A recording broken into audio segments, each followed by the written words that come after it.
ನೆನಪಾಗಿ ಕಣ್ಣೀರ ತಂದೆ.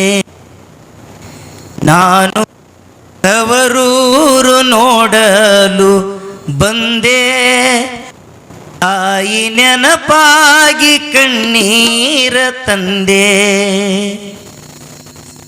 ಹಿಂಗೊಬ್ಬ ಜನಪದ ಕವಿ ಹಾಡ್ತಾಳ, ಒಬ್ಬಾಕಿ ಹೆಣ್ಣುಮಗಳು ಹಾಡ್ತಾಳ. ಬಾಗಿಲ ಮುಂದ ರಂಗೋಲೆ ಹಾಕಿ ಆಡುತ್ತ ನಾನಾ ತರದಲ್ಲೇ, ಕನಸ ಬಿದ್ದೀತ ಮತ ಮತ ಒಂದೇ, ಕನಸ ಬಿದ್ದೀತ ಮತ ಮತ ಒಂದೇ, ಹೇಗೆ ಮರೆಯಾಗಲಿ ನನ್ನ ತವರಿಗೆ. ನೆನಪು ಮಾಡ್ತಾಳೆ ಹೆಣ್ಮಗಳು. ಗಂಡನ ಮನೆಗೆ ಮಾಡಿಕೊಟ್ಟಾರ, ಪಾಪ ಗಂಡನ ಮನೆಗೆ ಮಾಡಿಕೊಟ್ಟಾರ. ನಾ ಸಣ್ಣಕ್ಕಿದ್ದಾಗ ನನ್ನ ತವರು ಮನೆ ಎಂಗಳದೊಳಗೆ ನಾನು ರಂಗೋಲಿ ಹಾಕಿ ಆಡ್ತಿದ್ದೆ. ನಮ್ಮ ಅಣ್ಣನ ಹೆಗಲ ಮ್ಯಾಲ ಕೂತಾಡ್ತಿದ್ದೆ. ನನ್ನ ಅಣ್ಣ ಎತ್ತಾಗ್ತಿದ್ದ, ಅವನ ಮ್ಯಾಲ ನಾ ಕೂತಾಡ್ತಿದ್ದ. ಅದನ್ನು ಹೇಗೆ ಮರೀಲಿ? ಹೆಣ್ಣುಮಗಳು ಹಿಂಗೆ ಆಡ್ತಾಳೆ. ಒಂದು ದಿವಸ ಅಣ್ಣಗ ಮಾತಾಡಿಸಿ ಬರಬೇಕು, ನನ್ನ ತಂದೆ ತಾಯಿಗಳಿಲ್ಲತ್ತ ತಿಳ್ಕೊಂಡು ಅಣ್ಣನ ಮನೆಗೆ ಹೋಗ್ತಾಳ. ಅಣ್ಣ ಮತ್ತು ಅತ್ತಿಗೆ ತಿರಸ್ಕಾರ ಮಾಡ್ತಾರ ಆಕಿಗೆ.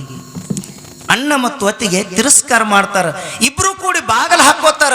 ಆದ್ರೆ ಆಕಿಗೆ ಯಾವಾಗ ಬಂದಿ ಅಂತ ಮಾತಾಡ್ಸಂಗೆಲ್ಲ ಒಂದು ಚೆರಿಗೆ ನೀರು ಕುಡಿ ಅಂತ ಕೊಟ್ಟಿರಲ್ಲ. ಅವಾಗ ಮತ್ತೊಂದು ನುಡಿ ಹಾಡ್ತಾಳ ಪಾಪ ಹೆಣ್ಣುಮಗಳು. ನೋಪಟ್ಟು ಒಂದು ನುಡಿ ಹಾಡ್ತಾಳ. ಅಣ್ಣನ ಮಡದಿ ಬಲು ಖೋಡೆ, ಕಣ್ಣ ಸೊನ್ನಿ ಮಾಡಿದಳೆನ್ನ ನೋಡೆ. ಬರೋಬರ ಇದ್ರಿ ಸೂರ, ಇನ್ನೊಮ್ಮೆ ಡೊಳ್ಳಿನ ಸೂರ ಅದ್ರಿ ಬವ್ವ. ಅಣ್ಣನ ಮಡದಿ ಬಲು ಖೋಡೆ, ಕಣ್ಣ ಸನ್ನಿ ಮಾಡಿದಳೆನ್ನ ನೋಡೆ. ಅಣ್ಣನ ಮಾತಾಡಲು ಭೀಮಾ ಹೊಳಿಯಾಗ ಹೋದೆ, ಅಣ್ಣನ ಮಾತಾಡಲು ಕೃಷ್ಣ ಹೊಳಿಯಾಗ ಹೋದೆ. ತನ್ನ ಪತ್ನಿ ಗೂಡ ತಾ ಮಾತಾಡೆ. ಅಣ್ಣನ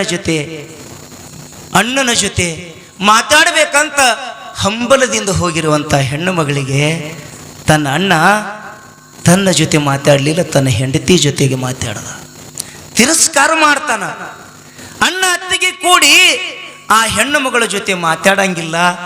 ಅವಾಗ